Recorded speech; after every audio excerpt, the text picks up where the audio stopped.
Nous sommes vraiment très heureux car Jésus est avec nous. Et il est maintenant ici.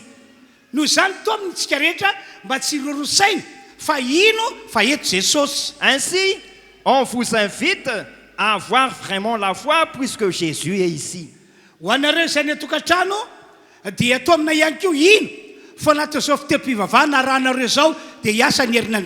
Et vous, à la maison, on vous invite aussi à croire puisque Dieu va agir envers vous.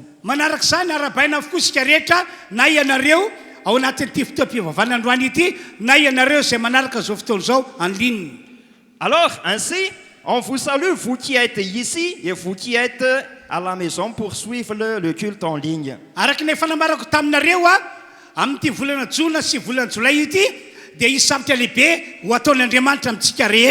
Comme je vous ai déjà dit, Dieu va faire des grandes choses durant le mois de juin et juillet.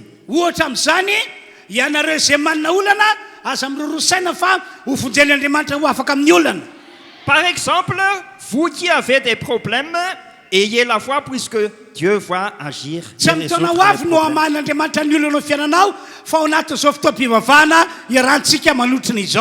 Dieu va résoudre vos problèmes durant le culte. Ayez la foi puisque Dieu va agir. Si vous êtes malade, on va vous guérir. Et durant ce mois, nous serons vraiment bénis. Acclamons le Seigneur très fort pour un remerciement.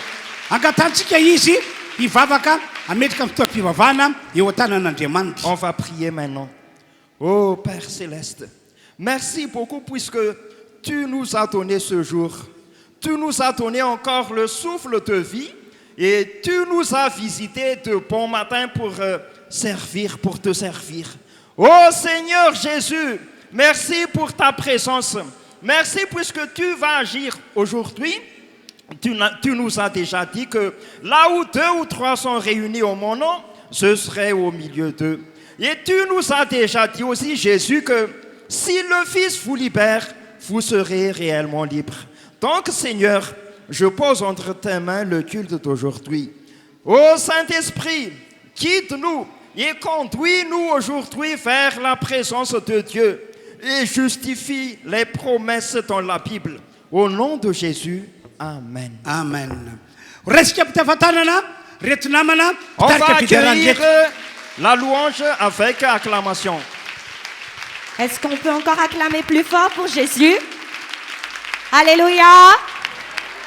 Alors nous vous saluons au nom de Jésus. C'est toujours avec une immense joie que ce matin nous pouvons servir le Seigneur tous ensemble, que nous qui sommes dans la maison d'église ou vous qui suivez en ligne. Que la grâce du Seigneur soit sur nous avec sa paix. Amen. Dia manamafatrany fiarabana zay efa nataon'ny mpanompon'Andriamanitra teo dia fifaliana ho antsika rehetra foana miara-manompo an' Jesosy eto, sa tsy izany ve? Ie, dia manarak'izay androany isika ao anatin'ny fiderana dia anandratra an' Jesosy satria Andriamanitra matoky izy. Matoky Jesosy, matoky amin'ny teny izy. Hoy ny tenin'Andriamanitra ao amin'ny Deutéronomie, toko 7:5. Iarahantsika mamaky. Manao hoe ka aoka ho fantatrao fa Jehovah Andriamanitra ihany no Andriamanitra, dia Andriamanitra mahatoky. Dia Andriamanitra mahatoky, averika any, dia Andriamanitra mahatoky izay mitandrina fanekena sy famindrapo amin'izay tia azy sy mitandrina ny didiny hatramin'ny taranaka arivo mandimby. Andao vakitsika amin'ny teny frantsay. Sache donc que c'est l'Éternel ton Dieu, c'est l'Éternel ton Dieu qui est Dieu. Ce Dieu fidèle garde son alliance et sa bonté jusqu'à la 1000e génération envers ceux qui l'aiment et qui respectent ses commandements. Aujourd'hui, je tiens à vous rappeler que notre Dieu est un Dieu fidèle. Aucun Dieu n'est fidèle, seul notre Dieu, c'est-à-dire Jésus. Il ne change pas et il ne changera jamais. Il est fidèle. S'il a fait des promesses, s'il a dit quoi que ce soit, il va les accomplir. S'il a fait un engagement envers toi, s'il a fait un engagement envers nous, il va l'accomplir et il va le tenir. Quand Dieu dit la chose arrive. Quand Dieu ordonne, la chose existe. Car Dieu est Dieu. Et il est le seul Dieu et il est fidèle. Et ce matin, nous allons célébrer sa fidélité. Nous allons célébrer ce Dieu fidèle qui est Jésus. Alors, si tu peux te lever, raha afaka mitsangana ianao dia andaontsika hanambara amin'ity hira voalohany ity hoe tena tsy misy tahaka an'i Jesosy satria izy irery ilay Andriamanitra mahatoky. Tamin'ny andron'i Abrahama, nanome teny fikasana Andriamanitra hoe hanamaro ny taranak'i Abrahama dia nataony izany. À l'époque d'Abraham, Dieu a fait une promesse comme quoi il va rendre la descendance d'Abraham comme les étoiles dans les cieux ou le sable à la plage. Et il l'a fait. Dieu a fait des promesses aux Israélites qu'il va sortir les Israélites de l'Égypte. Et il l'a fait. Et ce matin, je tiens à te rappeler que quelles que soient les promesses qu'il a fait dans ta vie, il va l'accomplir aujourd'hui. Amen. Ka andaontsika hira hoe tena tsy misy tahaka an'i Jesosy satria ao amin'ny rehetra no ahitantsika ny zava-tsoa rehetra eo amin'ny fiainantsika. Ka raha marary ianao ny diakapoka tamin'i Jesosy efa noentina nanasitranana ianao, noho izany efa tsy maintsy sitrana ianao. Raha mananolana ianao, Jesosy efa hanome fiadanana sy fitsarana dia noho izany ho avy izany fiadanana sy fitsarana izany. Tsy raha pitso araka ny tenen'ny mpanompon'Andriamanitra teo, tsy raha amin'ny herintaona fa androany izany no raisinao. Androany anatanteran'Andriamanitra an'ilay promesa efa nataony ka andao antsika ilaza fa tsy misy tahaka azy.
Fouillé,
J'ai cherché.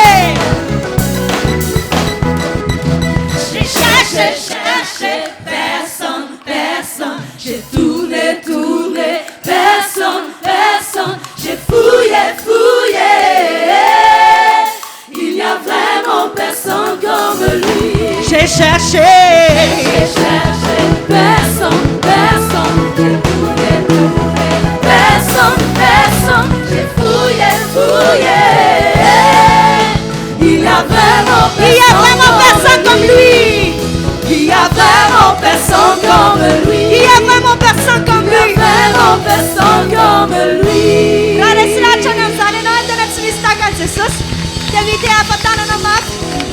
Alléluia. Et ce n'est pas un mythe.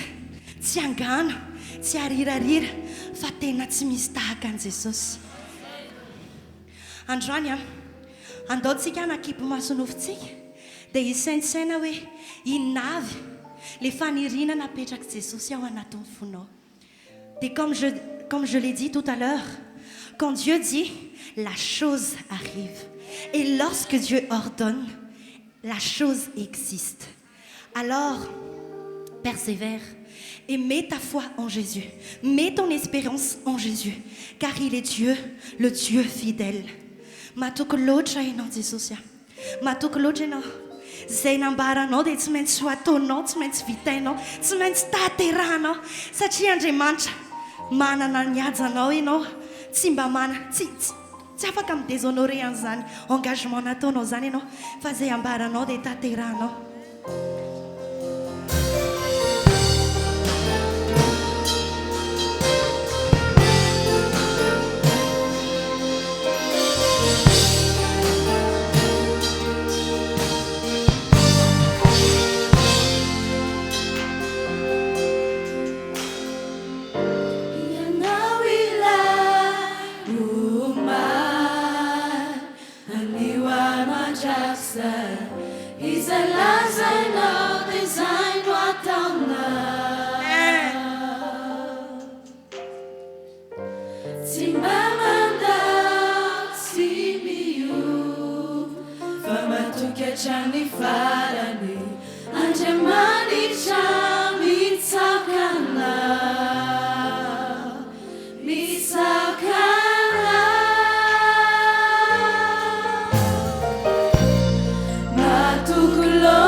Ce ne sont pas que des paroles en l'air, mais c'est la vérité, Seigneur, et rien ne pourra changer cela.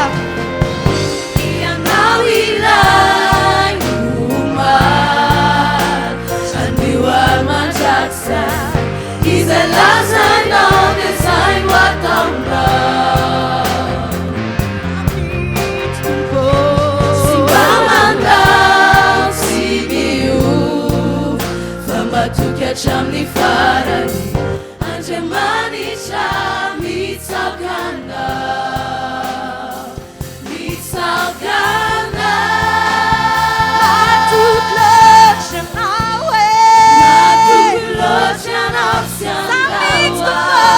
Oui Seigneur, tu es tellement fidèle.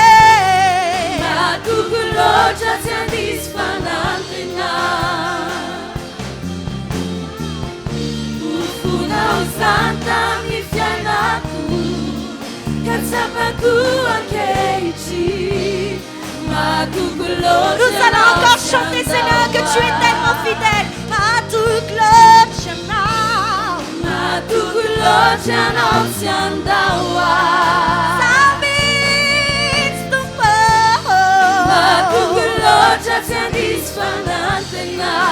Amen, amen, amen. Santa mi fianaku, kasabaku akeichi, matukulosia na siandawa.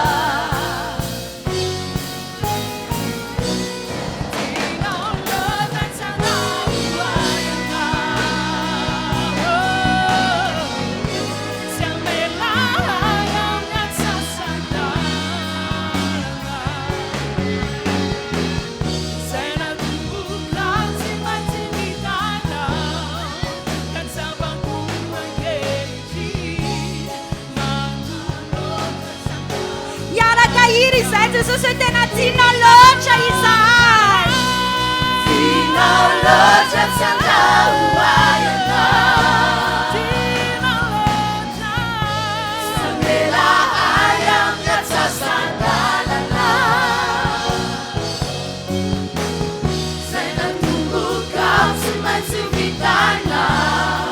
Katsabaku angeichi. Tina locha sianda. Matuklocha, you know. Matuklocha na siandawa. Matuklocha siandisfanatena. Sela zainal Jesus ya. Ditsmen soit ton nom. Santa mi fianaku. Katsabaku akeichi. Por funos Jesus te vam fiena nai. Por funau e santa mi fiena ku. Katsapaku akeichi. Matu glochana tsandawa.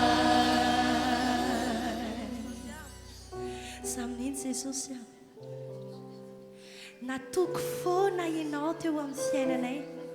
Tsy androany, tsy tamin'omaly, tsy tamin'ny fotoana alavitra be, fa isan'andro dia porofonao foana zany eo amin'ny fiainanay. Ataonao miaina ny fahatsaranao foana izahay, Jesosy. Alléluia. Oui, Seigneur, toute ma vie, tu as été. Toute ma vie, tu as été bon. Oui, Seigneur. Toute ma vie, tu as été fidèle et tu le seras toujours. Amen. Avec le souffle qui est en moi, je chanterai la bonté de Dieu. Oui, Seigneur, tu as toujours été bon et tu le seras encore et encore.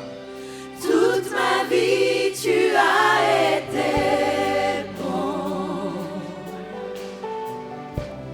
Toute ma vie, tu as été fidèle.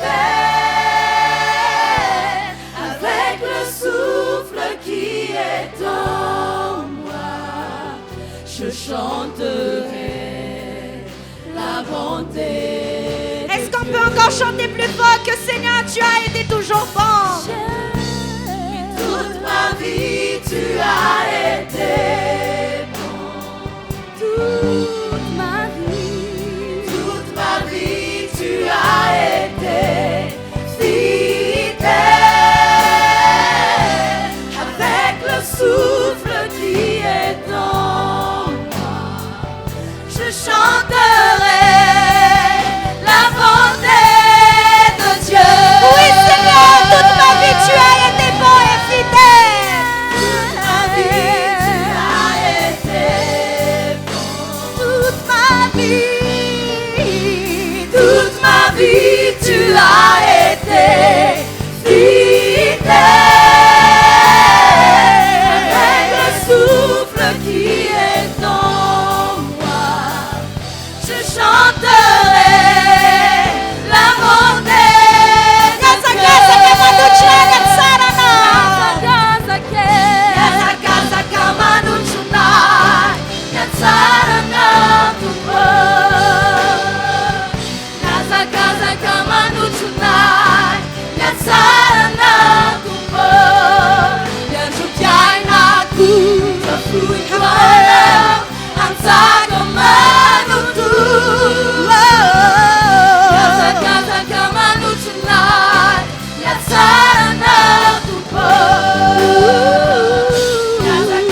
Acclamons le Seigneur.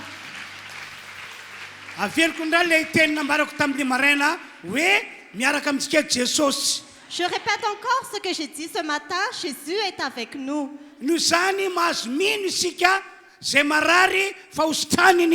C'est pourquoi nous pouvons croire que ceux qui sont malades seront guéris. Et vous qui avez des problèmes, vos problèmes seront résolus.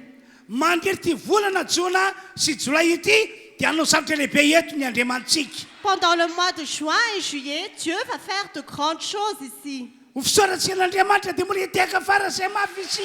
Acclamons le Seigneur. Alléluia. Alléluia. Vous pouvez prendre place.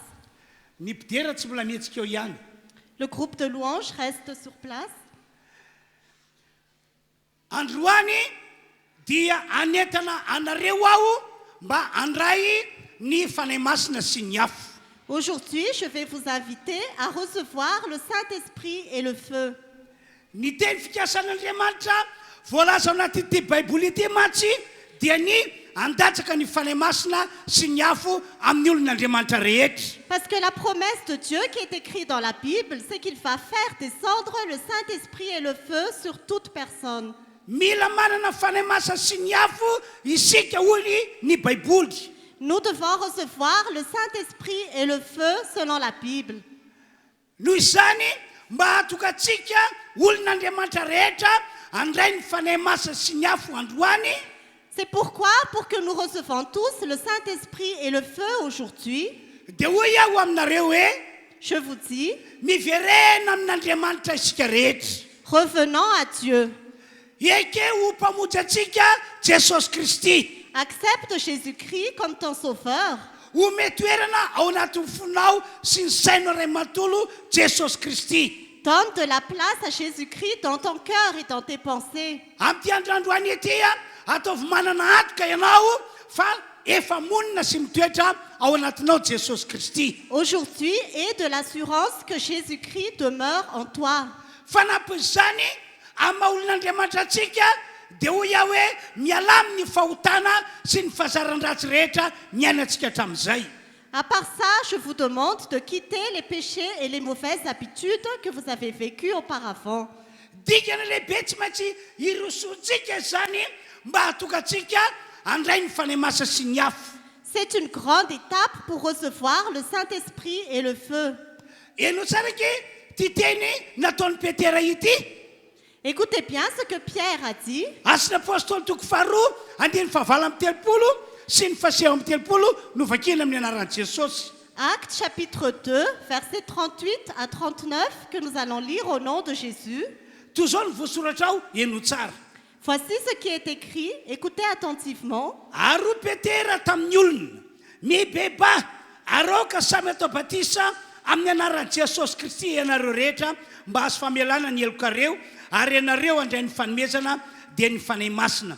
Fa ny teny fikasana dia ho anareo sy ny zanakareo ary ho an'izay rehetra lavitra na iza atsony Jehovah Andriamanitra anatona azy. Pierre leur dit, Changez d'attitude et que chacun de vous soit baptisé au nom de Jésus-Christ pour le pardon de vos péchés et vous recevrez le don du Saint-Esprit. En effet, la promesse est pour vous, pour vos enfants et pour tous ceux qui sont au loin, en aussi grand nombre que le Seigneur notre Dieu les appellera. Androany zany zao a inoko fa efa vonona be mihitsy Andriamanitra handatsaka ny fanahy masina sy ny afo amintsika rehetra. Donc aujourd'hui, je crois que Dieu est vraiment prêt à faire descendre le Saint-Esprit et le feu sur chacun de nous. Fa zay nambarako taminareo zay no condition takin'Andriamanitra amintsika. Mais la condition de Dieu, c'est ce que je vous ai annoncé tout à l'heure. Ka hoy aho hoe iza aminareo toka eto no vaovao sambany mamonjy ity fotoam-pivavahana ity. Qui parmi vous est ici pour la première fois, pour assister le culte pour la première fois? Mila manapa-kevitra miverina amin'Andriamanitra mantsy ianareo. Vous devez décider de revenir à Dieu. Araka nambarako teo mila manana Jesosy mitoetra ao anatinareo ianareo. Comme j'ai dit tout à l'heure, vous devez avoir Jésus qui demeure en vous. Mila miala amin'ny fahotana sy fahazarana ratsy ihany koa ianareo. Vous devez quitter les péchés et les mauvaises habitudes. Fa rehefa miroso amin'izay dikan'izay ianareo azo antoka fa handatsaka amin'ny fanahy masina sy ny afo amintsika rehetra eto izy. Mais quand vous avancez vers cette étape, c'est assuré que Dieu va faire descendre le Saint-Esprit et le feu ici. Mba vavako anareo aza dia izy aminareo samba toga eto ka tapa-kevitra fa hiverina amin'Andriamanitra handray an'i Jesosy atsaka mitakizao ny tanana. Pour que je puisse prier pour vous, qui parmi vous est décidé à revenir vers Dieu et à recevoir Jésus? Levez les mains. Atsaka ambony be ny tananao. Levez les mains bien haut. Ho anareo manangatana ireny angatako mandroso eto anoloana eto. Pour vous qui levez les mains, je vous demande de vous avancer devant. Iarahantsika manao anaty izany inareo mandroso ilay ira hoe ny foko ny mpamonjy. Nous allons continuer par la louange pendant que vous vous avancez.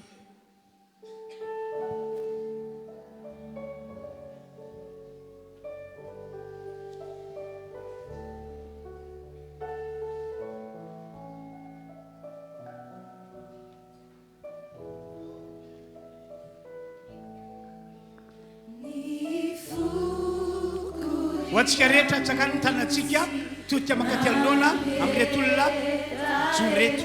Levez vos mains vers les personnes qui sont devant.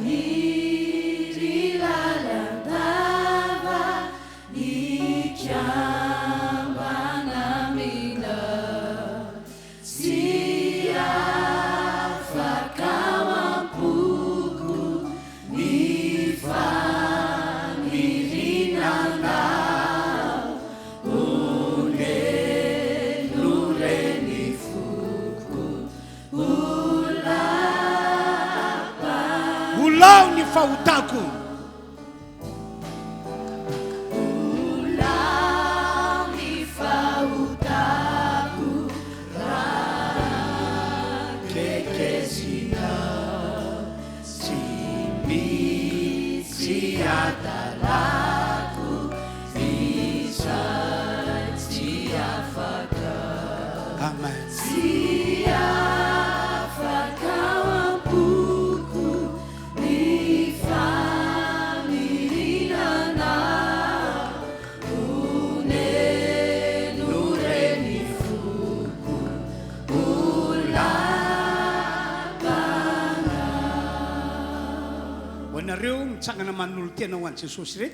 Pour vous qui donnez votre vie à Jésus ici,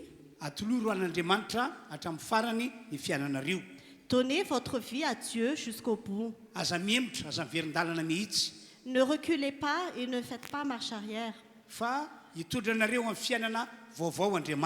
Parce que Dieu va vous conduire vers une vie nouvelle. Dieu va conduire votre vie vers une vie qui a une bonne fin. Je vais prier pour vous. Père céleste qui est dans les cieux, je te remercie pour ces personnes qui ont décidé de donner leur vie à toi. Prends-les parmi tes hommes et tes femmes. Pardonne leurs péchés. Lave-les par le sang de Jésus. Fais qu'ils fassent partie de tes serviteurs. Fais qu'ils fassent partie de tes enfants. Vavaka aminao aho Andriamanitra mba hitehirizanao andretondreto anompanao hatramin'ny farany. Je prie au Dieu que tu les gardes pour qu'ils te servent jusqu'au bout. Ny ozina rehetra mipetraka tamin'ireo olona ireo tapahako amin'ny anaran'i Jesosy. Je brise toutes les malédictions au nom de Jésus. Ny fanaratsy izay namatotra ny fiainany miala amin'ny anaran'i Jesosy. Je chasse tous les esprits mauvais au nom de Jésus. Ho anao mandrakizay ane ireo olona ireo. À toi soient ces personnes pour le siècle des siècles. Misaotra ry Andriamanitra io. Merci Seigneur. Amin'ny anaran'i Jesosy. Au nom de Jésus. Amen. Amen. Dia izao rehefa mirava ny fotoana dia manatona reny namana manatona ny olona izay nitarika anao tato zany. Après le culte, approchez-vous des personnes qui vous ont conduit ici. Samy maka toerantsika rehetra. Vous pouvez prendre place. Inareo koa maka toerana. Le groupe de louanges peut prendre place. Amaky Baiboly avy hatrany isika ao am-panjaka voalohany toko fahavalambin'ny folo andininy fahatelopolo ka hatramin'ny andininy fahasivy amby telopolo. Nous allons tout de suite lire la Bible dans 1 Roi chapitre 18 versets 30 à 39. Avy hatrany dia vakina amin'ny teny frantsay ilay teny. Nous allons lire au nom de Jésus. Élie dit alors à tout le peuple, « Approchez-vous de moi. » Tout le peuple s'approcha de lui. Élie répara l'autel de l'Éternel qui avait été démoli. Il prit 12 pierres d'après le nombre des tribus issues des fils de Jacob, l'homme auquel l'Éternel avait dit, « Tu t'appelleras Israël. » Avec ces pierres, il reconstruisit un autel au nom de l'Éternel. Il fit autour de l'autel un fosse pouvant contenir une quinzaine de litres. Il arrangea le bois, coupa le taureau en morceaux et le plaça sur le bois. Puis il dit, remplissez d'eau 4 cruches et versez-les sur l'holocauste et sur le bois. Il dit, faites-le une deuxième fois, et ils le firent une deuxième fois. Il dit, faites-le une troisième fois, et ils le firent une troisième fois. L'eau coula tout autour de l'autel et l'on remplit aussitôt le fossé. Au moment de la présentation de l'offrande, le prophète Élie s'avança et dit, « Éternel, Dieu d'Abraham, d'Isaac et d'Israël, que l'on sache aujourd'hui que c'est toi qui es Dieu en Israël et que moi je suis ton serviteur et j'ai fait tout cela sur ton ordre. Réponds-moi, Éternel, réponds-moi afin que ce peuple reconnaisse que c'est toi, Éternel, qui es Dieu, et que c'est toi qui ramènes leur cœur vers toi. » Le feu de l'Éternel tomba alors. Il brûla l'holocauste, le bois, les pierres et la terre, et il avala l'eau qui était dans le fossé.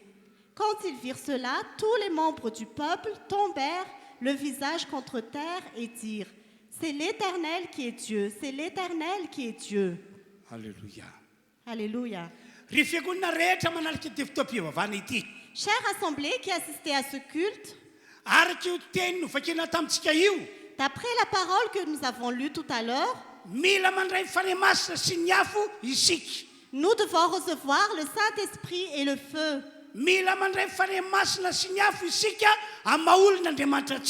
Nous devons recevoir le Saint-Esprit et le feu en tant que serviteurs de Dieu.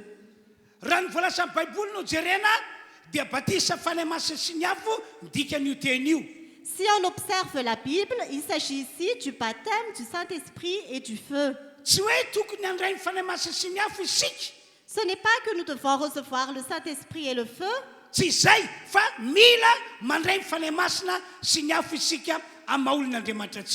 mais nous devons recevoir le Saint-Esprit et le feu en tant que serviteurs de Dieu.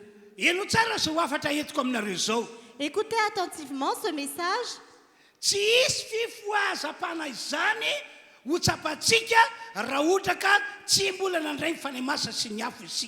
Il n'y aura pas de réveil que nous pouvons expérimenter si nous ne recevons pas le Saint-Esprit et le feu.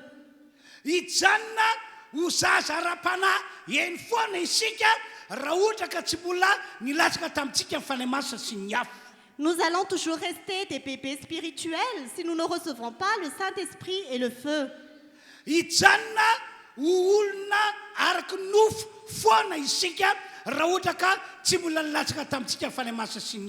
Nous allons rester des personnes charnelles si nous ne recevons pas le Saint-Esprit et le feu.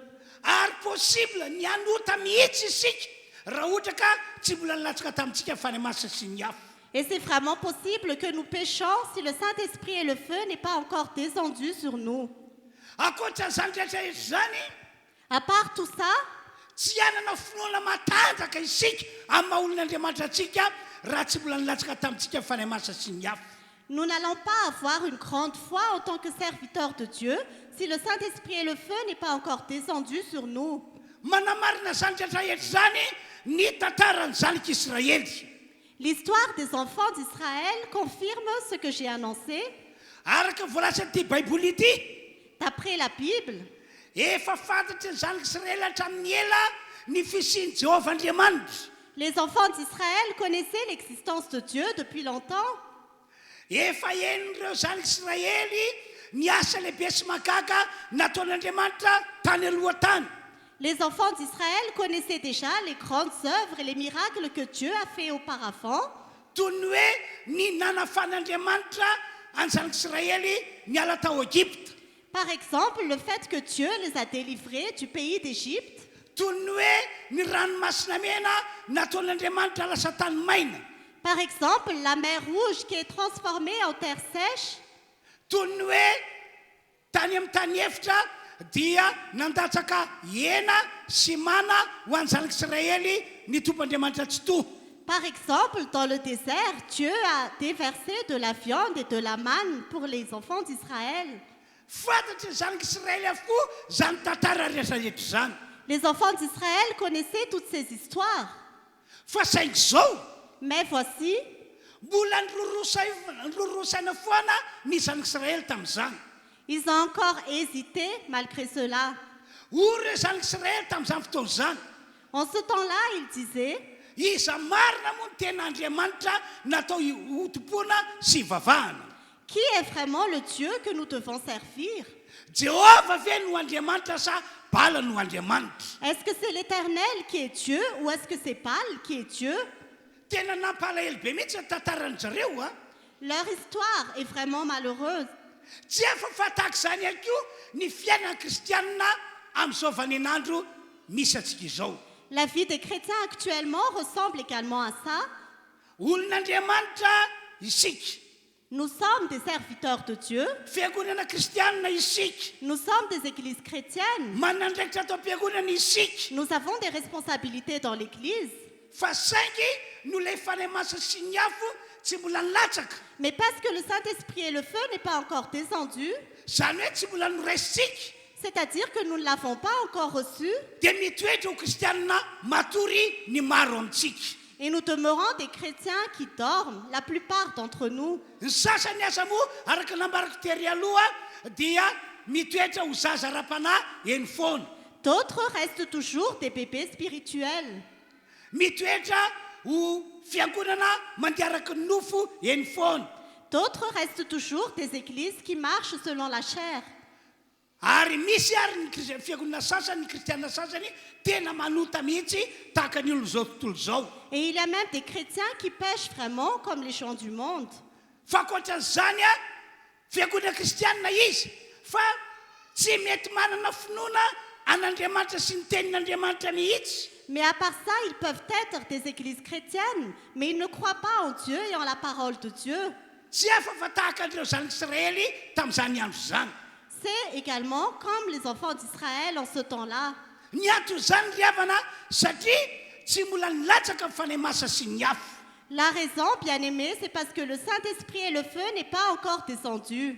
Lay etaetan'ilay fiangonana, lay etaetan'ny kristianina an'ilay fanamasa sy ny afo mihitsy no tsy ampy. Il n'y a pas suffisamment de soif de la part des chrétiens pour recevoir le Saint-Esprit et le feu.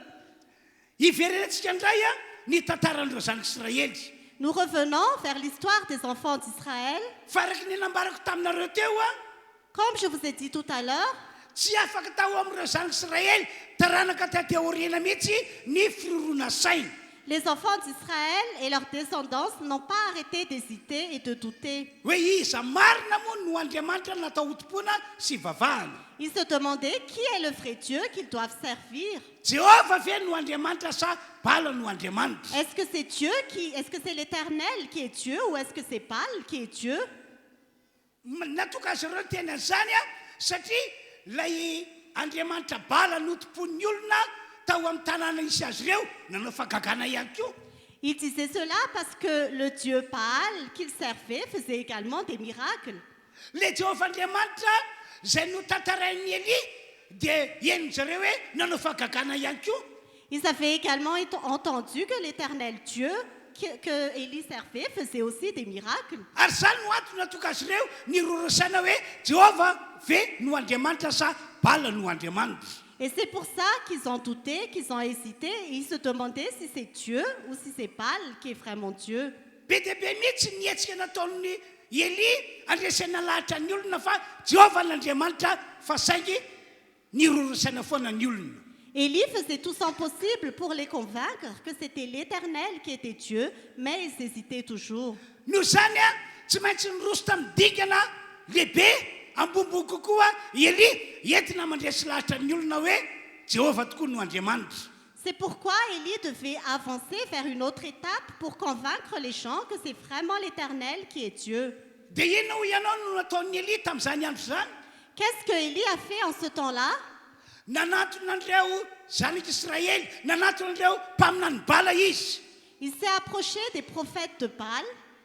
Nanantona azy ireo Élie dia nanolotra sosokevitra. Il s'est approché des prophètes de Baal et il a donné des recommandations. Hoy Élie tamin'ireo mpaminany Bala. Il a dit aux prophètes de Baal, andao ho porofotsika hoe iza marina no andriamanitra Jehovah lay ambarako aminareo isanandro sanandro ve sa Bala lay ijoroanareo vavolombelona isanandro sanandro. allons prouver qui est vraiment Dieu. Est-ce que c'est l'Éternel que je vous annonce tous les jours ou est-ce que c'est Baal que vous servez tous les jours? Dia zao no ataontsika hoy Élie tamin'izany andro zany. Et voilà ce qu'ils ont fait en ce temps-là. Marina fa Élie dia mpanompon'i Jehovah andriamanitra. Nous confirmons qu'Élie est un serviteur de Dieu. Dia hoy Élie samy isika manamboatra altara. Élie a dit, allons construire un autel. Ianareo manamboatra ny altaranareo ary zao ihany koa manamboatra ny altarako. Vous allez construire votre autel et je vais aussi construire mon autel. Dia asiantsika vato-trombola eo ambonin'ireo altara ireo. Et nous allons faire des holocaustes sur ces autels.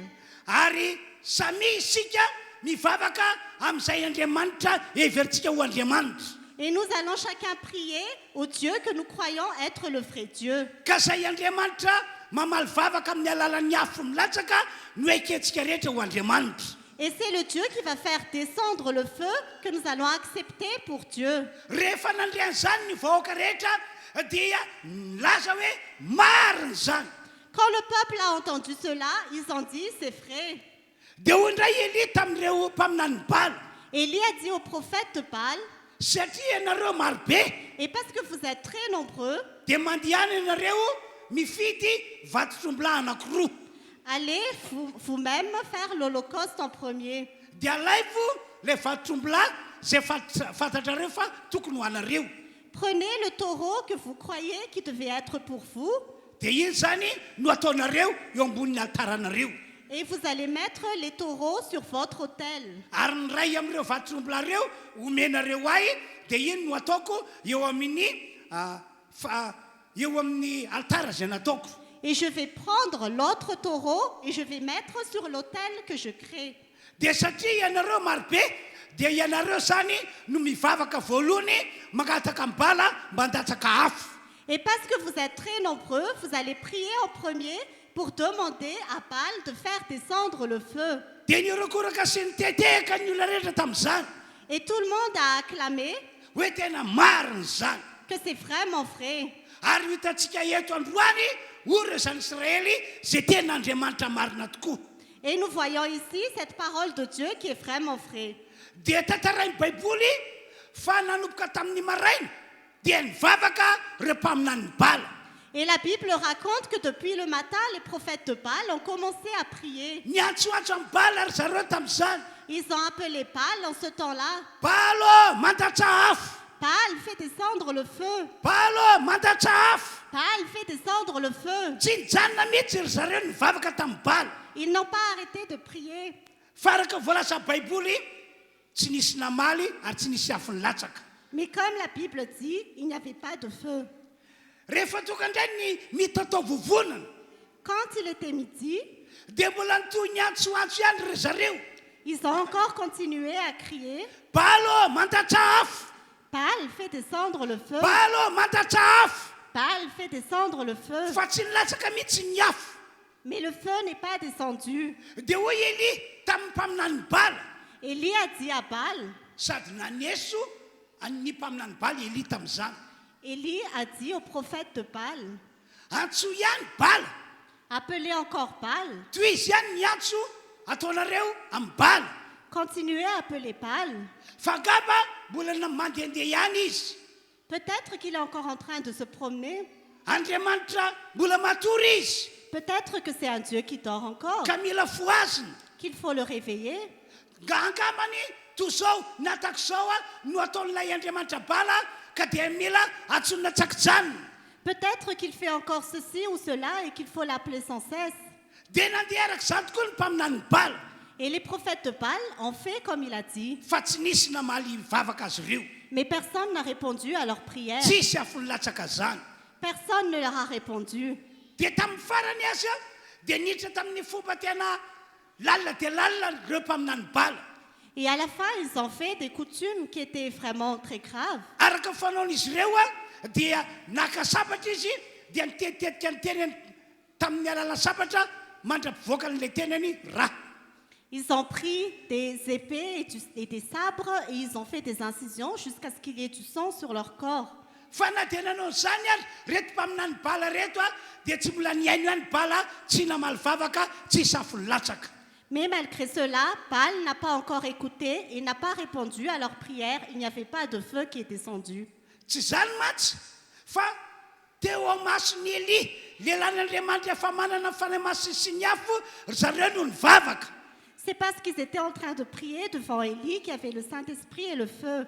no zany dia tsy nahaleo ny herin'ny afo ny fanahy masina teo amin'ny Eli lay mpaminany Bala sy lay Bala C'est pourquoi Baal et les prophètes de Baal ne pouvaient rien faire devant le Saint-Esprit et le feu qui était sur Élie. entre parenthèse eno tsara diteniko ity Écoutez attentivement ceci. ny devoly sy ny fahefany tsy manan-kery mihitsy na inony nataony raha ohatra ka mijoro eo latreny ny olon'Andriamanitra manana fanahy masa sy ny afo Le diable n'a aucun pouvoir devant les serviteurs de Dieu qui ont le Saint-Esprit et le feu. tsaronareo ihany koa ka many tantara Sadraka sy Mesaka ry Abednego Je crois que vous vous souvenez de l'histoire de Shadrach, Meshach et Abednego. tantarain'ny baiboly fa rehefa tsy nanaiky ny mpanjaka Sadraka sy Mesaka ry Abednego dia ho atsipy ao anaty lafaoro misy afo mirehitra La Bible raconte que quand ils n'ont pas accepté ce que le roi a dit, on les a jetés dans une four où il y avait du feu. fa saingy rehefa natsipy tao tokoa Sadraka sy Mesaka ry Abednego dia tsy nanan-kery nandoro azy ny afo Et quand on les a jetés dans le feu n'avait aucun pouvoir pour les brûler. satria Sadraka sy Mesaka ry Abednego dia lehilahy nanana ny fanan'Andriamanitra sy ny afon'Andriamanitra Parce que Shadrach, Meshach et Abednego avaient l'Esprit de Dieu sur eux. zay le nambarako taminareo teo hoe raha ohatra ka manana fanahy maso sy ny afo isika dia tsy havitana inona eo alohantsika mihitsy ny devoly amin'ny karazany C'est pourquoi je vous dis que si nous avons le Saint-Esprit et le feu, le diable ne peut rien faire contre nous. zany no antony natonga amin'ny Bala tsy afaka nandatsaka afo satria teo Eli lelan'Andriamanitra zay manana fanahy masa sy ny afo C'est pourquoi Baal ne pouvait pas faire descendre le feu parce qu'Élie était là. Élie avait le Saint-Esprit et le feu. ka rehefa tonga ny arivo dia hoy Eli tamin'ireo mpaminany Bala Quand le soir est arrivé, Élie a dit au prophète de Baal, okizay aleo anjarako indray ny miantso an Jehovah-Andriamanitra ça suffit, maintenant c'est mon tour d'appeler l'Éternel Dieu. dia namboariny Eli lay altara napetraka teo le vatosombilahy Élie a arrangé l'autel, il a mis le taureau sur l'autel ary norarana rano mihitsy aza lay altara tamin'izany fotoana zany il a même mis de l'eau sur l'autel mba anesoran'ny Eli lay eritreritra ratsy ao amin'ny reto mpaminany Bala hoe sao dia efa nasiany le raka afo atao ambany ato C'est pour que les prophètes de Baal ne pensent pas de mauvaises pensées que est-ce qu'il a déjà mis du feu dedans. Vita zany rehetra zany dia nanomboka nivavaka Eli mpanompon'ny Andriamanitra. Après ça, Élie a commencé à prier. Jehovah Andriamanitra, mandatsy afo ianao. Éternel Dieu, fais descendre du feu. Aoko fantatra androany fa ianao rery ihany no Jehovah Andriamanitra ivavahana sy natao hotom-pony. Qu'on sache aujourd'hui que c'est toi seul qui es le Dieu que nous devons servir. Ary amin'ny alalan'ny afonao zay alatsaka dia iverina aminao ny fony zanak'Israël rehetra. Et qu'à travers le feu que tu vas faire descendre, le cœur des enfants d'Israël va revenir vers toi. Ary raha mbola nitony mivavaka Eli dia ho baiboly hoe nilatsaka ny fanahy Jehovah Andriamanitra. Et pendant qu'il priait, le Saint-Esprit est descendu. Zao voalaza amin'ny andininy fa 20 sy fahaseho amin'ny 30 eo amin'ny mpanjaka voalohany toko fa 20. Voici ce qui est écrit dans le verset 38 et 39 dans 1 Roi, chapitre 18. Dia nilatsaka ny afo Jehovah ka nandevana fanatitra hodorana sy ny kitay hazo sy ny vato ary ny vovoka sady nandritry ny rano tao amin'ny atokely. Le feu de l'Éternel tomba alors. Il brûla l'holocauste, le bois, les pierres et la terre, et il avala l'eau qui était dans le fossé. Dia rehefa nilatsaka ny afon'Andriamanitra dia voalaza amin'ny 30. Quand le feu de Dieu est descendu, il est écrit au verset 39. Ary raha nahity zany ny olona rehetra dia niakoka ka nanao hoe Jehovah izy no Andriamanitra, Jehovah izy no Andriamanitra. Quand ils virent cela, tous les membres du peuple tombèrent le visage contre terre et dirent: c'est l'Éternel qui est Dieu, c'est l'Éternel qui est Dieu. Riavana malala manarika etona. Bien-aimés qui assistaient à ce culte, mazava be mihitsy ny tantara. cette histoire est très claire. Fa sy afaka tao anatin'ilay fiainana mirorosaina mihitsy zany Israely raha tsy efa latsaka ny afo avy any an-danitra. Que les enfants d'Israël ont toujours continué à hésiter jusqu'à ce que le feu du ciel soit tombé sur eux. Ary zany indrindra no antony mahatonga antsika amin'ity androandroany ity entanin'Andriamanitra mba handray ny fanahy sy ny afo. Et c'est pourquoi aujourd'hui nous vous incitons à recevoir le Saint-Esprit et le feu. Tsy alo amin'ny toromasom-panahy mihitsy ianao raha tsy milatsaka aminao ny fanahy sy ny afo. Tu ne vas jamais sortir du sommeil spirituel si le Saint-Esprit et le feu ne descendent pas sur toi. Tsy alo amin'ny fahazazana ara-panahy ihany koa ianao raha tsy milatsaka aminao ny fanahy sy ny afo. Tu resteras toujours un bébé spirituel si le Saint-Esprit et le feu ne descendent pas sur toi. Tsy ho afaka amin'ilay fiainana mandeha araky ny nofo ianao raha tsy milatsaka aminao ny fanahy sy ny afo. Tu vas toujours continuer à vivre ta vie charnelle si le Saint-Esprit et le feu ne descendent pas sur toi. Fiangonana manota mandrakariva ianao raha tsy milatsaka aminao ny fanahy sy ny afo. Tu auras toujours beaucoup de péchés si le Saint-Esprit et le feu ne descendent pas sur toi. Tsy hanana finoana matanjaka zany ianao raha tsy milatsaka aminao ny fanahy sy ny afo. Tu n'auras pas une foi forte si le Saint-Esprit et le feu ne descendent pas sur toi. No zany mila ny fanahy sy ny afo milatsaka amintsika isika amin'ity androandroany ity. C'est pourquoi nous avons besoin du Saint-Esprit et du feu qui descendent sur nous aujourd'hui. Ary na dia ny faniritsika itoana olona marobe ho an'Andriamanitra azy tsy ho tanteraka raha tsy milatsaka amintsika ny fanahy sy ny afo. Et même notre soif de conduire plusieurs personnes à Dieu ne peut pas se réaliser si le Saint-Esprit et le feu ne descendent pas sur nous. Araka volasa baiboly mantsy isika zao no fahazavana. Comme la Bible dit, c'est nous qui sommes la lumière. Isika zao no jiro. C'est nous qui sommes la lumière. Ary zany fahazavana zany mila aseho. Et cette lumière, nous devons le montrer. Zany jiro zany mila rehatra. La lumière doit s'allumer. No zany amin'ity androandroany ity dia mila manketaeta isika mba hilatsaka ny fanahy masina mba hiseho le tena fahazavana ary mba hiretra le jiro eo amintsika. C'est pourquoi aujourd'hui nous devons avoir soif que le Saint-Esprit descende pour que la lumière apparaisse en nous. Rehefa tena miseho mantsy le fahazavana, rehefa tena miretra mantsy le jiro dia ho tanteraka le faminaniana nambaran'ny Esaia mpaminany fa re olona zao tontolo zao ao anatin'ny esina dia anatona le mazava, anatona le jiro. Quand la lumière apparaît, ce que le prophète a dit dans la Bible, c'est que les gens du monde vont s'approcher de notre lumière. Ry fiangonana rehetra tonga eto Chère Église qui a assisté à ce culte, andao angetaheta sy aniry fantatra ary ivavaka be sika androany mba hoalatsika Andriamanitra amintsika ny fanahy masina sy ny afo mba tena irehitra ilay jiro eo amintsika. ayant vraiment soif que Dieu fasse descendre sur nous le Saint-Esprit pour que la lumière qui est en nous puisse s'allumer. Fa akoatra zany rehetra zany, Mais à part tout ça, rehefa milatsaka amintsika ny fanahy masina sy ny afo, rehefa tena miseho le fahazavana mirehitra le jiro, quand le Saint-Esprit et le feu descendent sur nous, quand la lumière apparaît, que la lumière éclaire, azo antoka fa zay rehetra ilatsany fanahy masina sy ny afo dia ho ampiasain'Andriamanitra mba anehoana asa lehibe sy fahagagana lehibe. c'est assuré que toutes les personnes sur qui le Saint-Esprit descend va continuer les œuvres de Dieu. Tsaroanareo kapa ny tantaran'ireo apôstôly. Est-ce que vous vous souvenez de l'histoire des apôtres? Rehefa nilatsaka tamin'ireo apôstôly ny fanahy masina sy ny afo ny fanahy masina. Quand le Saint-Esprit et le feu du Saint-Esprit est descendu sur les apôtres, Zany hoe rehefa latsaka ny afo fanahy masina, latsaka fanahy masina sy ny afo tamin'izany fotoana zany, c'est-à-dire que quand le Saint-Esprit et le feu est descendu en ce temps-là, dia iseho ny fahazavanan'ireo apôstôly on a vu que les apôtres sont devenus la lumière. mirehitra le jiro. La lumière s'est allumée. Dia hoy baiboly hoe vory teo amin'izany toerana zany ny olona rehetra. Il est écrit dans la Bible que tout le monde était rassemblé en ce lieu-là. Ka rehefa notoriany Petera ny filazantsara, rehefa nijoro vavolombelona ny amin' Jesosy izy, avy hatrany telo arivo indray mibebaka. Et quand Pierre a prêché l'évangile et quand il a témoigné sur Jésus, à l'instant même, 3000 personnes se sont repenties. Possible hitranga amintsika ry havana malala zany tantaran'ny apôstôly zany.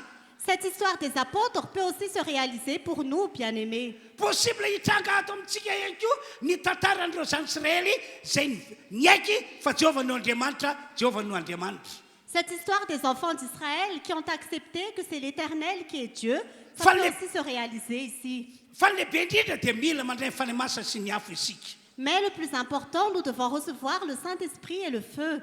Rehefa latsaka tamin'ireo apôstôly ihany koa ny fanahy masina sy ny afo, Quand les apôtres ont reçu le Saint-Esprit et le feu, dia nampiasain'Andriamanitra hanao asa lehibe ry zareo tamin'ny alalan'ny famantarana sy fahagagana. Dieu les a utilisés pour faire des grandes œuvres à travers des miracles et des prodiges. Voalaza ny amin'ny asan'ny apôstôly toko fahadimy faharoa ambin'ny folo.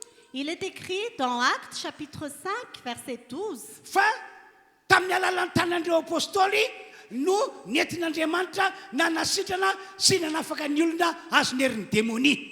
que les apôtres ont pu guérir et délivrer les personnes qui étaient captives.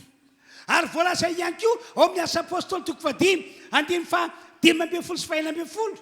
Il est aussi écrit dans Actes chapitre 5, verset 15, Fa rehefa niseho ny asa lehibe sy magaga tamin'ny alalan'ireo apôstôly que quand les apôtres ont fait de grandes œuvres, dia vory avokoa ny olona rehetra tao Jerosalema sy ny vohitra manodidina ka nanatona andreo apôstôly. toutes les personnes qui étaient à Jérusalem et aux environs se sont approchées des apôtres. Ny tiako hamara amintsika rehetra dia tahako izao.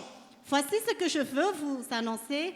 Rehefa milatsaka amintsika fanahy masina sy ny afo, Quand le Saint-Esprit et le feu descendent sur nous, dia azon'Andriamanitra ampiasaina ho amin'ny asa lehibe sy magaga avokoa isika rehetra tonga eto. Dieu peut utiliser chacun de nous pour faire ses grandes œuvres et ses miracles. Tsy ny olona efa ela be vavaka tato ihany no azon'Andriamanitra ampiasaina fa na dia ianareo izay atao hoe mbola vaovao ato amin'ity fiangonana ity azy. Il ne s'agit pas seulement des anciens qui ont prié ici depuis longtemps, mais Dieu peut aussi utiliser ceux qui sont nouveaux et qui sont venus pour la première fois. Tato ato ndraika maro be mihitsy reo olona zay lomban'Andriamanitra tamin'ny asa lehibe sy magagy. Récemment, Dieu a utilisé plusieurs personnes pour faire des miracles. Olona azo lazaina hoe mbola vaovao ato amin'ity fiangonana ity reo olona zay nampiasain'Andriamanitra tamin'ny asa lehibe sy magaga. Ce sont des personnes qui étaient nouveaux dans cette église. Rehefa nanatona azy ireo dia tena bitabitaka mihitsy. Quand ils s'étaient approchés de moi, ils étaient vraiment très contents. Tena mientanetana ny fony mijoro vavolombelonlanitra. Ils étaient très enthousiastes et ils ont témoigné. Zao ny tenin'ny sasany amin'izy ireo rehefa nandeha nitoroteny zay ry pastera dia marobe ny olona resy lahatra dia nanaiky anay. Ils ont dit que pendant qu'ils étaient en train de prêcher, il y avait beaucoup de personnes qui étaient convaincues et qui se sont approchées d'eux.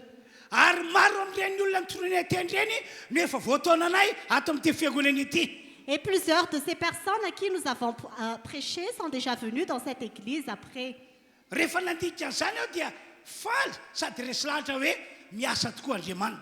Quand j'ai entendu cela, j'étais content et j'étais vraiment convaincu que Dieu agit vraiment. Ce sont des personnes qui sont nouveaux dans cette église, ces personnes dont je vous parle.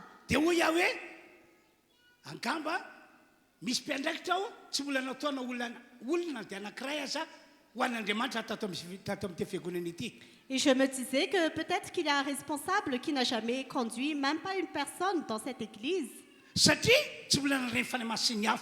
Parce qu'il n'a pas encore reçu le Saint-Esprit et le feu. Mais les personnes nouvelles que Dieu a utilisées, ce sont des personnes qui ont reçu le Saint-Esprit et le feu. Récemment, plusieurs personnes ont témoigné.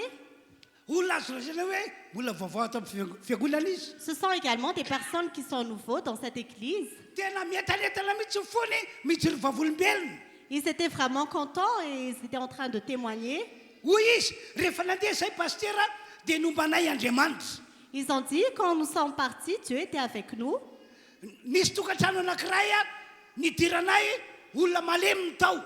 Il y avait un foyer où on était entré. Il y avait quelqu'un qui était infirme dedans.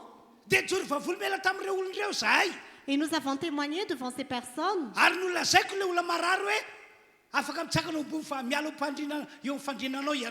Et j'ai dit à la personne qui était malade, lève-toi de ton lit.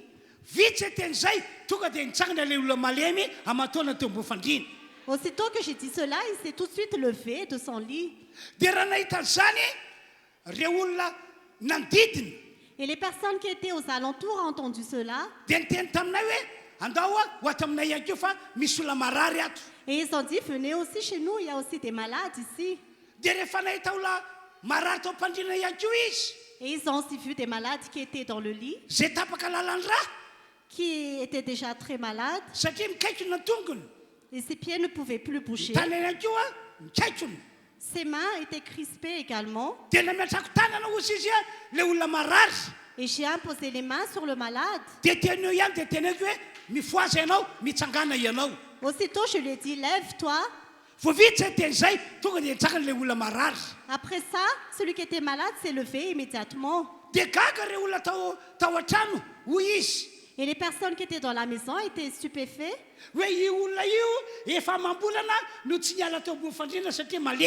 Que cette personne, ça fait plusieurs mois qu'elle était sur le lit parce qu'elle était infirme. Sa partie droite était infirme.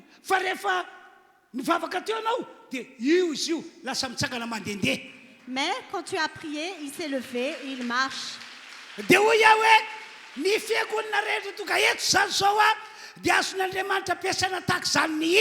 Et c'est pourquoi je dis que Dieu peut utiliser toutes les personnes qui sont dans cette église.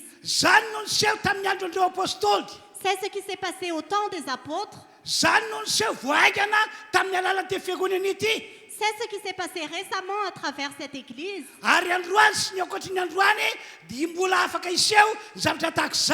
Et aujourd'hui, et plus tard, cela peut encore se réaliser. Mais la condition, nous devons recevoir le Saint-Esprit et le feu.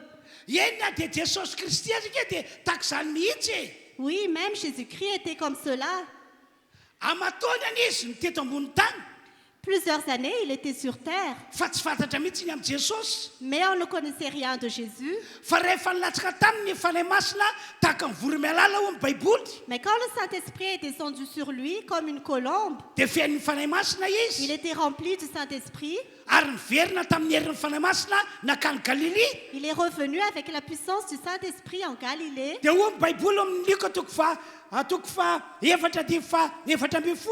Il est écrit dans Luc chapitre 4 verset 14. La renommée de Jésus se répandit dans la Galilée et aux alentours. Pourquoi la renommée de Jésus s'est répandue dans toute la Galilée et aux satria alentours? nanomboka tamin'izany fotoana zany no nanasitrana Jesosy ny olona marary be deaibe. Parce que c'est à partir de là que Jésus a guéri plusieurs malades. nanomboka tamin'izany fotoana zany no nanafany Jesosy ny olona voafatry ny démonia be deaibe. C'est à partir de là que Jésus a délivré beaucoup de captifs. dia hoy aho hoe raha milatsaka amin'ny fiangonana ty ny fanahy masina Donc, si le Saint-Esprit descend sur cette église miaraka amin'ny afony avec le feu, izy zavatra iova ato amin'ny fiangonana ity. quelque chose va changer dans cette église. ny tsiraray avy amintsika azo antoka fa tena irehitra ho an'Andriamanitra. Chacun de nous aura la puissance pour Dieu.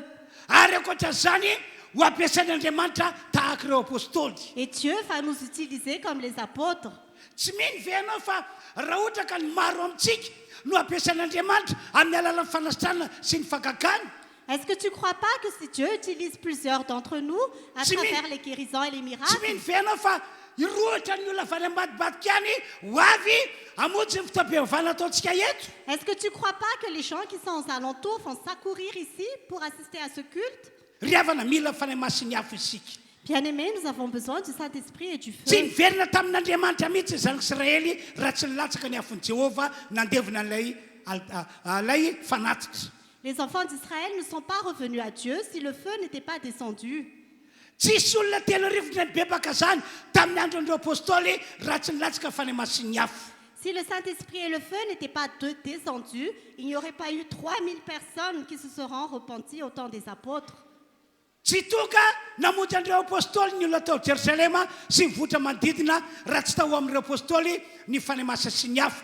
Les gens de Jérusalem et ceux d'alentour ne se seraient pas rapprochés des apôtres si Bien le Saint-Esprit et le feu n'étaient pas descendus. dia mitovy amin'izany ihany koa sika tonga eto a tsisy zavatra lehibe hitranga eto raha tsy milatsaka amintsika fanahy masa sy ny hafa. Il en est de même pour nous. Il n'y aurait pas de grande chose qui va se passer si le Saint-Esprit et le feu ne descendent pas. ka hoy aho hoe andao aneo etaeta sy fanirina lehibe mihitsy isika mba hilatsaka amintsika fanahy masa sy ny hafa. C'est pourquoi je vous demande, ayant une grande soif pour que le Saint-Esprit et le feu descendent. raha sitrakareo azy dia ankatany ianareo mba hitsakana ary ny mpidera rehetra mba handroso ety anoloany. Si vous voulez bien, je vous demande de vous lever et que le groupe de louanges s'approche devant. anao hira anankiray ataontsika mifotsika manontolo isika Nous allons faire un louange de tout notre cœur. ary voavita zany hiry zany dia tonga dia hiaraka hivavaka avokoa sika rehetra miaraka amin'ilay etaeta miandray fanahy masa sy ny hafa. Après cela, nous allons prier avec la soif de recevoir le Saint-Esprit et le feu. matoki fa anao zavatra lehibe eto Andriamanitra androany. Croyez que Dieu va faire de grandes choses ici aujourd'hui. na dia olona vaovao azy ianao dia araka nambarako teo hoe rehefa milatsaka aminao fanahy masa sy ny hafa dia azony Andriamanitra hiankinana sy anteherana ianao. Même si tu es nouveau ici, comme j'ai dit tout à l'heure, quand le Saint-Esprit et le feu va descendre, Dieu pourra s'appuyer sur toi. ny riko moa dia itsika rehetra mihitsy no andray fanahy masa sy ny hafa ka hianteheran'Andriamanitra. Je souhaite que chacun d'entre nous reçoive le Saint-Esprit et le feu pour que Dieu puisse s'appuyer sur nous. iarahantsika manao le hira hoe tompo kasiondray ataontsika mifotsika rehetra apetra mifonao ny tananao na atsagano ny tananao. Nous allons chanter de tout notre cœur. Mettez la main sur votre cœur ou levez les mains. alefa azy tario ary ny hira akopiny masinao anatin'izany. Tumpuoka siwijali nifuna Alsaya minai samy mira mafy amin'ny fonao rehetra isika Chantez de rehetra. tout votre cœur. Fanai masina Tunitami Pentecosta Tumpuomi dinuva Nifyainana amen tompo kasiondray. Tumpuoka siwijai nifuna Arutsai aminai nifana amen Nifanai masina Tunitami Pentecosta Tumpuomi dinuva Nifyainana Hallelujah.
Montre vraiment ta soif de recevoir le Saint-Esprit aujourd'hui.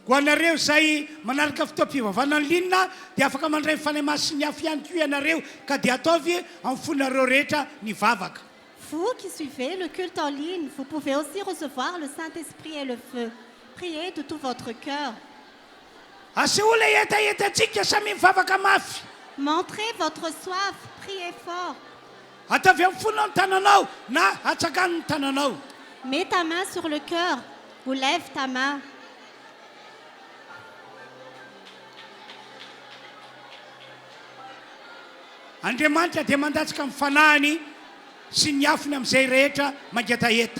Dieu fait descendre le Saint-Esprit et le feu sur tous ceux qui ont soif.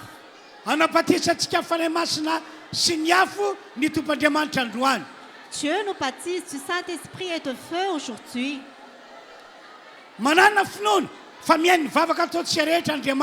Ayez la foi que Dieu écoute notre prière.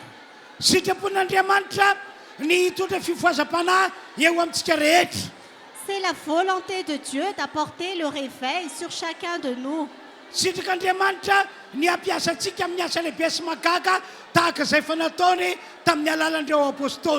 C'est la volonté de Dieu de nous utiliser pour faire de grandes œuvres, comme au temps des apôtres.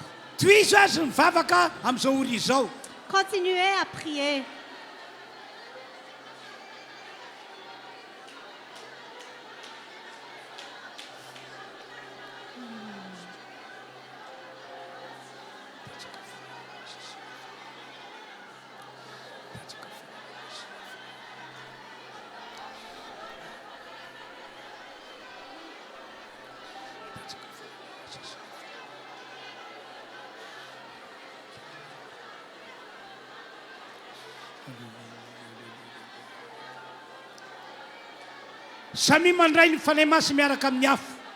Recevez le Saint-Esprit et le feu.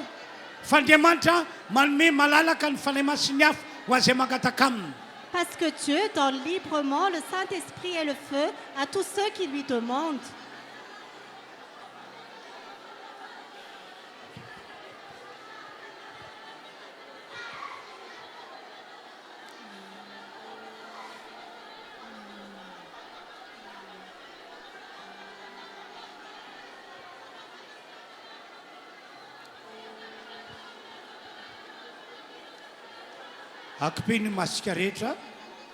Fermez vos yeux.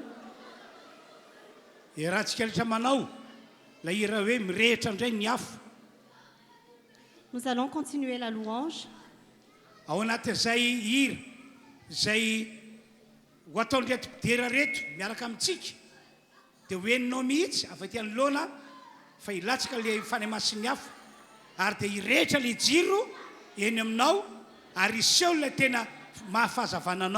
Pendant ce chant, tu vas vraiment sentir que le Saint-Esprit descend et la lumière qui est en toi va s'enflammer et apparaître.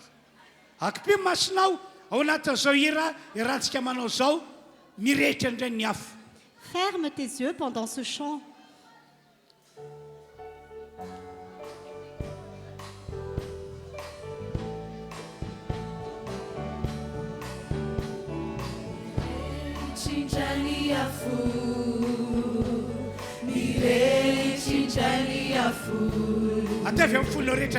Tutta mia giuni Pentecost, mirei cinceni a fu, mirei cinceni a fu, mirei cinceni a fu,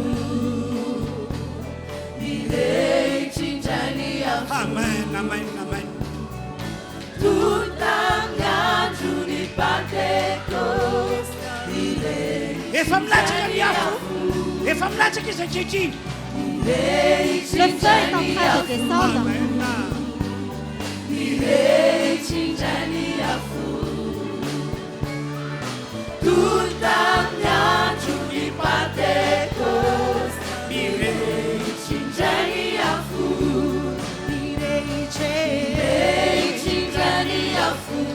Amen, amen.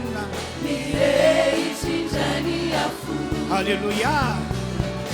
Tutta mia giuni Pentecost, mirei cinceni Magina ataontsika rehetra. Gardons le silence. Andriamanitra araiky malalo, Père céleste, lehibe famindram-pona ao aminay. ta grâce est grande envers Amin'ity nous. ora ity Aujourd'hui, dia mbola mitony ny fandatsanao mifanenao masina miaraka amin'ny afo. tu continues à faire descendre le Saint-Esprit et le Ny feu. rehetra toka eto mihitsy ataonao matsapa fa milatsaka amin'ny ny fanay masa sy ny afo. Que ton Esprit Saint et le feu descendent sur chacun de nous. Ary amin'ny finoana no anekenay sy andraisanay izany. Nous recevons cela par la foi. Misaotra Andriamanitra. Merci Père. Misaotra amin'ny anaran'i Jesosy. Merci au nom de Jésus. Halleluja. Alléluia. Amen. Amen. Samy makatoerantsika rehetra. Vous pouvez prendre place. Andao sika iroso avy hatrany a hitondra ny fanatitra amin'izao ora izao. Nous allons continuer maintenant avec les offrandes. Mila matoky an'Andriamanitra sy ny heriny ianao. Tu dois avoir foi en la puissance de Dieu. Ary mila matoky an'Andriamanitra sy ny teniny ihany koa ianao. Tu dois aussi croire à la parole de Dieu. Raha nisan'ny olona ndray fanahy masy sy ny afo ianao dia tsy rorosaina zany mihitsy. Si tu as reçu le Saint-Esprit et le feu, tu ne vas pas hésiter. Satria inonao avy hatrany ny teny voalasan'ny baiboly mikasika any amin'ny fanatitra izay atao. Parce que tu vas tout de suite croire la parole de Dieu concernant les offrandes. Inonao takizany ihany koa mikasika any amin'ny ampahafolo-karena izay voasoratra ato. Tu vas tout de suite croire ce qui concerne les dîmes et qui est écrit dans la Bible. Ka anao hira anankiray isika ao anatin'izany dia miroso isika izay tondra ny ampahafolo-karena fa ny fanalitra fanaontsika hatramin'izay ho tatazany eny an-toerana. Pendant la louange, vous pouvez vous approcher pour les dîmes et les collectes habituelles seront collectées sur place. Dia mampatsara anareo aho fa androany no amerelantsika ilay valopy rakidehibe tamin'izay no zarena tamin'ny heriny. Et je vous rappelle que vous rendez aujourd'hui l'enveloppe spéciale que nous avons partagée la dernière fois. Dia maharakidehibe azy inoko fa efa fantatrao ny tokony ataonao. En tant qu'offrande spéciale, tu sais ce que tu dois faire.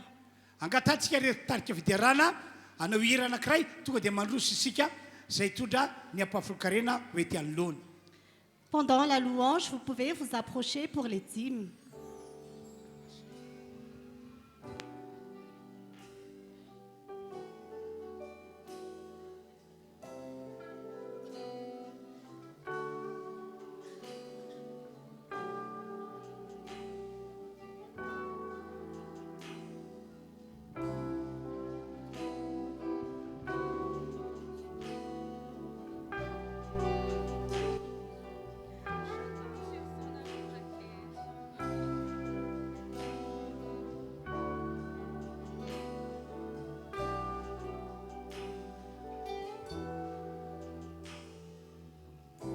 Je compte sur toi, tu renouvelles mes forces. Tes promesses sont vraies, ta parole ne faillit pas. Je reste ferme, car tu prends soin de moi. Même dans les tempêtes, tu ne m'abandonnes pas. Tu es fidèle, fidèle, fidèle.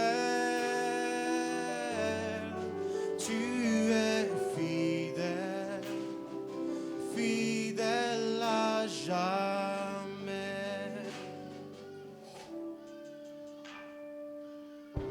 Je compte sur toi, tu renouvelles mes forces. Tes promesses sont vraies, ta parole ne faillit pas. Je reste ferme, Je reste ferme, car tu prends soin de moi. même dans les Même dans les tempêtes, tu ne m'abandonnes pas. Tu es fidèle, fidèle, fidèle. Tu es fidèle, fidèle à jamais. Oui, tu es fidèle. Tu es fidèle, fidèle, fidèle. Tu es fidèle, fidèle à jamais.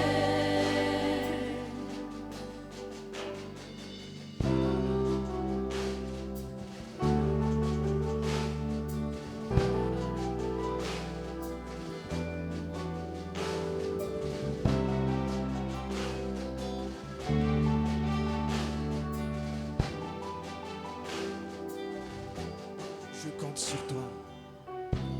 Je compte sur toi, tu renouvelles mes forces, Promesse. tes promesses sont vraies, ta parole ne faillit pas. Je reste Je reste ferme. ferme, car tu prends soin de moi. Oui, dans même les temps. Même dans les tempêtes, tu ne m'abandonnes pas. Tu es fidèle, fidèle, fidèle. Tu es fidèle, fidèle à jamais. Oui, tu es fidèle. Tu es fidèle, fidèle, fidèle. Tu es fidèle, fidèle à jamais. Plus aucun délai. Je reçois mon miracle. Le Seigneur le fait dans ma vie, oui, dans ma vie. Plus aucun délai, je reçois mon miracle. Oui, le Seigneur le fait Le Seigneur le fait dans ma vie, dans ma Plus aucun vie. délai. Plus aucun délai, je reçois mon miracle. Le Seigneur le fait dans ma vie, dans ma Plus vie. aucun délai. Plus aucun délai, je reçois mon miracle. Le Seigneur Le Seigneur le fait dans ma vie, dans ma vie, dans ma vie, dans ma vie, dans ma vie, dans ma vie, dans ma vie, dans ma Tu vie. es Fidèle, fidèle, fidèle. Tu es fidèle, fidèle à jamais. Seigneur, tu es Tu fidèle. es fidèle, fidèle, fidèle. Tu es fidèle, fidèle à jamais. Dia araka ny efa nambarako taminareo teo a manao varak-dehibe amin'ny fonao manontolo ianao. Comme je vous ai déjà dit tout à l'heure, je vous invite à faire l'offrande spéciale de tout votre cœur. Na dia tsy misy valopy ary na dia tsy misy valopy ary any aminao dia mandraisanjara arak'izay vitanao. Même si vous n'avez pas l'enveloppe, vous pouvez participer toujours. Ny voninahitra moa an'Andriamanitra. Que la gloire soit à Dieu. Dia ny filazana apetrako amintsika rehetra dia izao.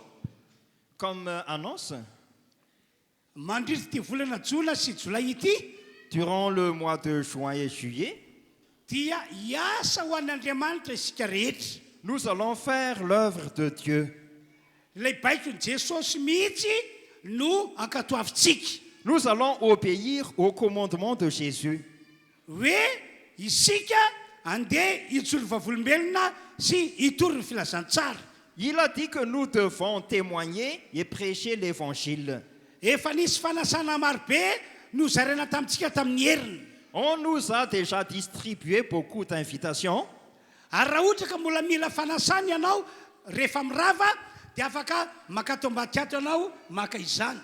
Et si vous voulez encore prendre des invitations, vous pouvez passer de l'autre côté à la fin de notre culte. Ary sika rehetra dia asehoy ny mahafahazavana antsika.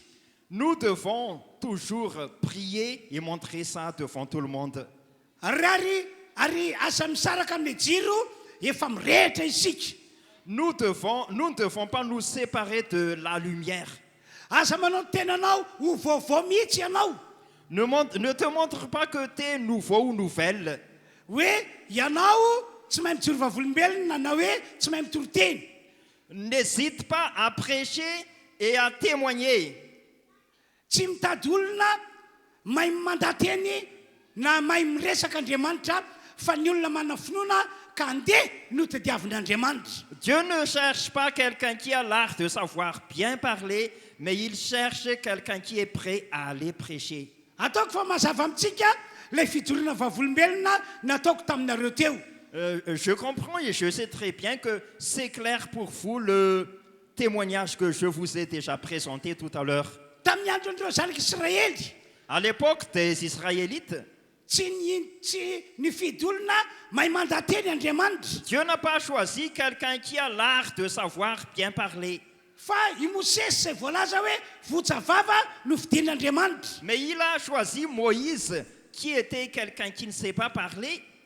Ary zany no antony natoka Mosesy nandahan'ilay antso. Et voilà pourquoi Moïse a refusé l'appel de Dieu. Hoy izy tsy mahay mandateny aho ary votsavava. Il a dit, je ne sais pas parler et je n'ai pas l'art oratoire. Ahoana no andehanako any amin'ny Farao amin'ny alalan'ny vavako votsy. Comment je vais me présenter devant Pharaon avec ma bouche qui ne sait pas parler? Ahoana ny fomba anetanako zanak'Israely amin'ny alalan'ny vavako tena votsy. De quelle façon je vais animer les Israélites avec ma bouche qui ne sait pas parler? Dia hoy Mosesy tamin'Andriamanitra hoe miala tsiny fa tsy afaka ny andeha aho. Et Moïse a dit devant Dieu, Dia tamin'izany Andriamanitra no nananatra azy hoe ry Mosesy, iza moa no nanamboatra ny vava. et voilà pourquoi Dieu a dit à Moïse, qui a fait la bouche, Mandeha ianao fa za no ampiteny anao. tu dois aller puisque je serai avec toi. Dia mitovy amin'izany akotsika rehetra. Et c'est de la même façon pour nous. Mandehana amin'izao herinao zao. Tu dois aller avec ta force actuellement. Mazava teny Jesosy fa ny fanandrainareo izay ao anatinareo no ampiteny ny vavanareo. La parole de Jésus est claire que la puissance de Dieu qui est avec nous, ça va nous faire parler. Mandehana amin'ny finoana.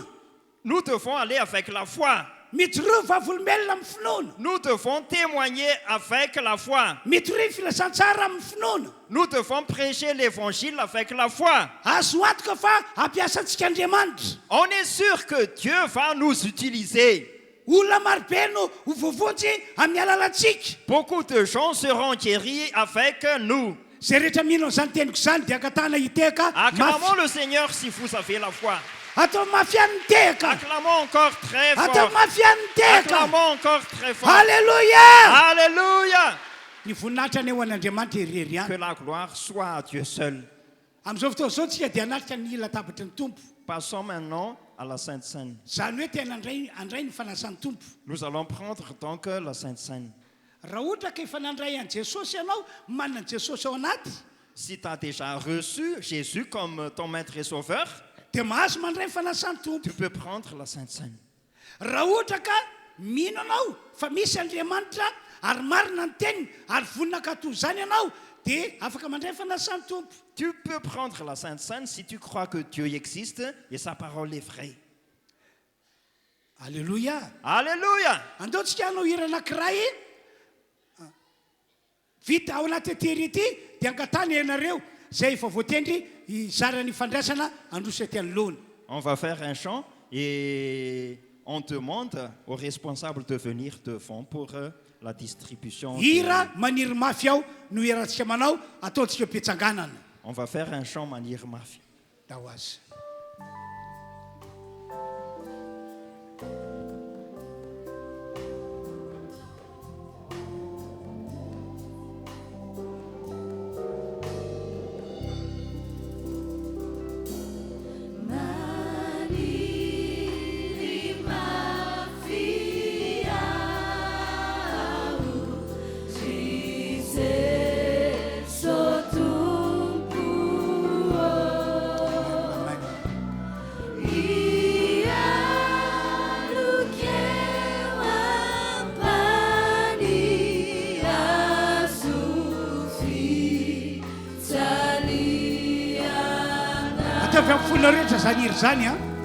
Fais le chant de tout ton cœur.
Ivavaka daholitsika rehetra, ivavaka mifotsika isika.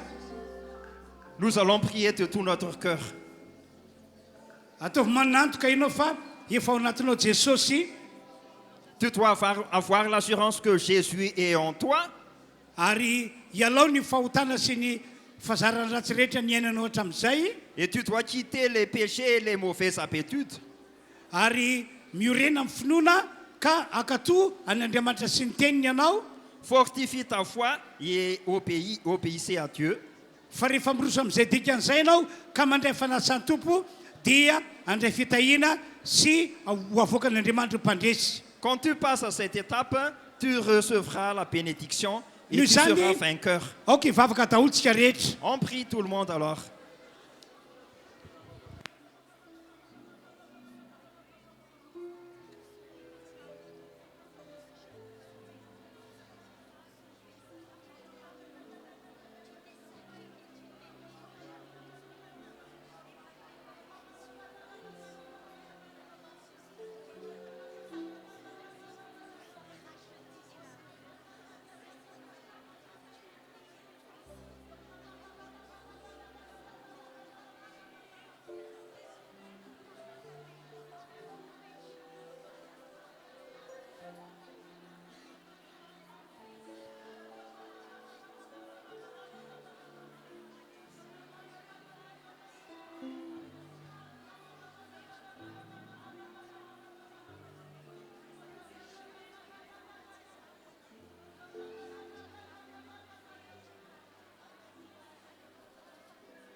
toy izy mivavaka ho antsika rehetra On continue à prier.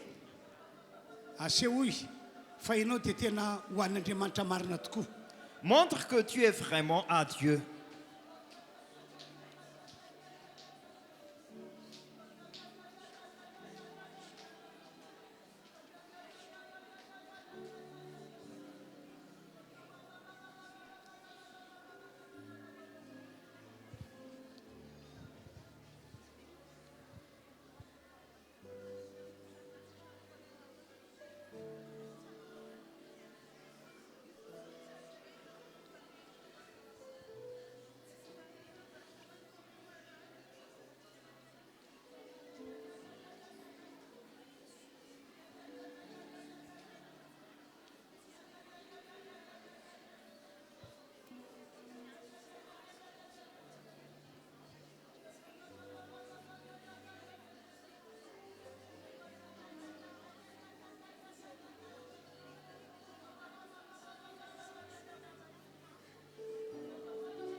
Onirani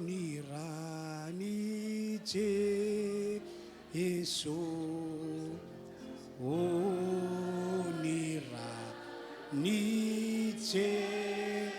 Jesu, onirani Jesu. No mana diwai.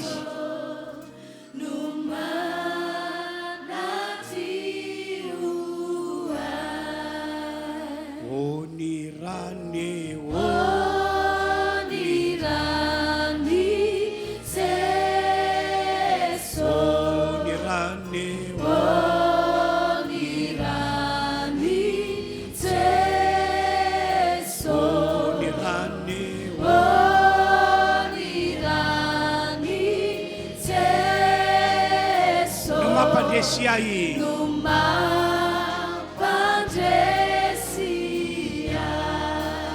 Onirane, onirane, Jesu. Onirane, onirane, Jesu. Onirane, onirane, Jesu. Numa nafakai. Numa nafakai. Diakatani sika angina. On garde le silence. Akpio anefany masinao. On ferme les yeux. Voalasany Baiboly. La Bible a dit que fa rehefa nivory ny mpianatra niaraka tamin'i Jesosy. Durant la réunion des apôtres avec Jésus, dia nandray mofo Jesosy. Dieu a pris le pain. Dia nisaotra n'Andriamanitra rainy izy. Il a remercié Dieu. Ary novakiny ilay mofo avy eo. Il a brisé le pain après. Dia natolony andreo mpianatra. Il donne ça aux disciples. Hoy izy tamin'izany ano ity ny tenako. Il dit, voici, c'est mon corps. Vous allez manger ça. Androany dia andray ny fanasan-tompo isika. Aujourd'hui, nous allons prendre la Sainte Seine. Efa natanantsika ny mofo. Vous avez le pain. Ary raisitsika ho tena Jesosy iny mofo atanantsika iny. Nous acceptons ça comme le corps de Jésus. Ary hofakiko ny mofo amin'ity androandroany ity. Je partage le pain. Ataoko ny vavaka eo anatren'Andriamanitra. Je fais la prière devant Dieu. Ary dia any le mofo. Et après, nous allons manger. Iny ny tenan' Jesosy. Ça, c'est le corps de Jésus. Ataontsika zany. On va faire ça. Ho fanambarana ny amin'ny fahafatesan'i Jesosy. Pour exprimer la mort de Jésus. Tompo. Merci. Le pain est entre la main de ton serviteur. Ça, c'est ton corps, Seigneur. Je partage ça. Et je donne pour l'Église. Et nous allons manger le pain. Ça, c'est ton corps, Jésus. Tous ceux qui vont manger ton corps verront la puissance de Dieu agir. Merci, Père. tsara amin'ny rehetra anao Tu es bon envers nous. amin'ny anaran'i Jesosy. Au nom de Jésus, Ano ny mofo iana tananao. on mange le pain. Iny ny tenan'i Jesosy. Ça, c'est le corps de Jésus.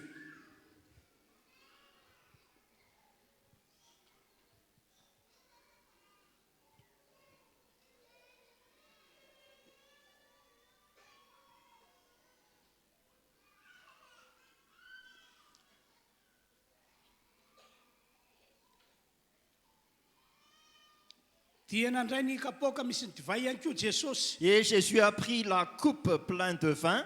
Nisaotra n'Andriamanitra rany izy tamin'izany. Il a remercié Dieu, son Père. Rehefa vita izay Et après cela, dia nomeny ny mpianatra ilay kopy misy divay. et après cela, il a partagé ça aux disciples. Dia hoy Jesosy hoe sotroinareo ety fa tiany rako le fanekena vaovao. Et il a dit, buvez ceci puisque c'est mon sang pour la nouvelle alliance. Androany ihany koa Aujourd'hui aussi, dia ho arak'izany no ataontsika. on va faire comme ça. Andriamanitra ray eo Merci Père. ety an-tanam-ponomponao ny kapoaka misy ny divay. La coupe où il y a le vin est entre la main de ton serviteur. Ekenay ho rano Jesosy izy ity. Nous acceptons ça comme le sang de Jésus. Ka zay rehetra misotro an'izao rano zao Et tous ceux qui vont boire ce sang dia hanambarany amin'ny fahafatesanao vont y exprimer la mort de Jésus. ary ahita ny asa lehibe sy mahagago ataonao ny tsiraray avy. Et tout le monde verront les grandes œuvres de Dieu. Amin'ny anaran'i Jesosy a Au nom de sotroy Jésus, zany rano Jesosy zany. buvez le sang de Jésus.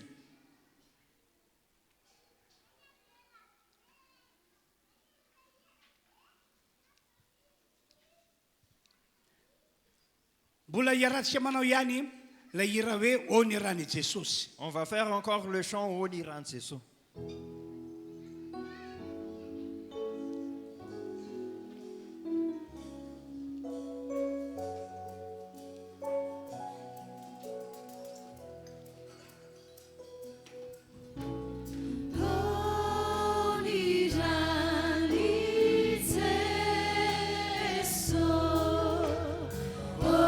Ataovy mafy lay feonao mihira ho an'Andriamanitra. Je t'invite à chanter très fort.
Merci Seigneur. Nous portons un regard favorable sur toi. Pour ce culte d'aujourd'hui, tu es avec nous. Que ta main sera toujours avec nous, Père. Ta puissance sera toujours avec nous. Nous verrons la grande victoire durant le mois de juin et juillet. Merci, Père. Au nom de Jésus. Amen. Amen. Veuillez vous asseoir.